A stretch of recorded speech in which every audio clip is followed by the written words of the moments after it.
मैं जब गाजियाबाद में था तो वहां एसएसपी था। एक नया मैंने मोडस ऑपरेंडाई देखा मकान पे कब्जा करने का। वहां तब वो डेवलप करती हुई सिटी थी, पुरानी बात है। दिल्ली से बड़े बड़े लोग आते थे, बंबई से, और बड़े बड़े मकान बनवाए और उसके बाद रहते थे मुंबई में और दिल्ली में और बैंगलोर में।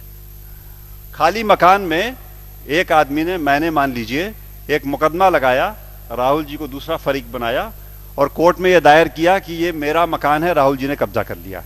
एक्चुअली ना राहुल जी का है ना मेरा है, वो मकान किसी और का है। और मैंने एक फर्जी कागज लगा करके पेश कर दिया कोर्ट में मुकदमा। कभी कभी जज भी मिले हुए थे। 3-4 महीने हम दोनों ने कागज पत्तर कोर्ट में पेश किए, दिखाए। उस आदमी को पता ही नहीं जिसका मकान है कि उस पर मुकदमा लग गया है। 2 क्लेमेंट्स खड़े हो गए और 3-4 महीने बाद राहुल जी ने कंसीड कर लिया कि हाँ साहब मुझसे गलती हुई, मकान तो इन्हीं का है। कोर्ट ने आदेश कर दिया मेरे नाम पे कि वो मकान इनका है। और अब मैं उस कागज को लेकर के घुस गया अंदर उसके, और अब जब उसके चौकीदार बोलेगा या शिकायत होगी, वो भागा भागा मेरे पास। एक्चुअली एसएसपी गाजियाबाद की हैसियत से मुंबई का बड़ा व्यापारी, रोते हुए लगभग, साहब मेरा मकान कब्जा कर लिया फला ने। तुम्हारा मकान? जब बुलाया तो उसने कहा साहब कोर्ट का आदेश दीजिए, मेरा मकान है, ओरिजिनल कागज सारे इसके पास हैं, और कोर्ट ने आदेश उनके लिए कर दिया।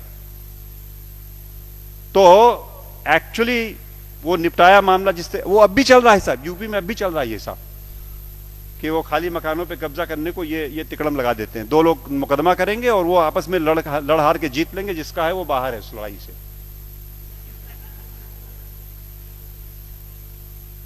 आपसे ये कहता हूं कि वो वही लड़ाई आज चल रही है। ये जो स्यूडो सेक्युलरिस्ट हैं, जो सेक्युलर लोग हैं, उन्हें सेक्युलरिज्म के बारे में नहीं पता, और जो धार्मिक लोग हैं उन्हें धर्म के बारे में नहीं पता। लेना देना नहीं उनका इससे कुछ भी। वो अपनी जो उनकी सत्ता की होड़ में जो कुछ हो रहा है सो हो रहा है, और उस होड़ में मकान हमारा आपका जा रहा है।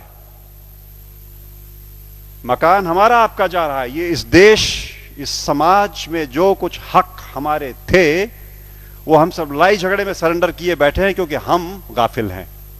हम ये जानने को तैयार नहीं हैं कि हमारा धर्म क्या है, हम क्या है, और ये लड़ाई किस बात की है। बराए मेहरबानी ये और जो धर्म के और सेक्युलरिज्म के ठेकेदार दुनिया भर के परिभाषाएं फैला रहे हैं, एक बार उन्हें रोक करके हम अपनी परिभाषाएं समझ करके उनके सामने रखें तो शायद ये बात रुक पाए। मुझे तो और कोई तरीका दिखाई नहीं पड़ता है आपके बीच में आकर के, इसलिए मुझे अच्छा लगा।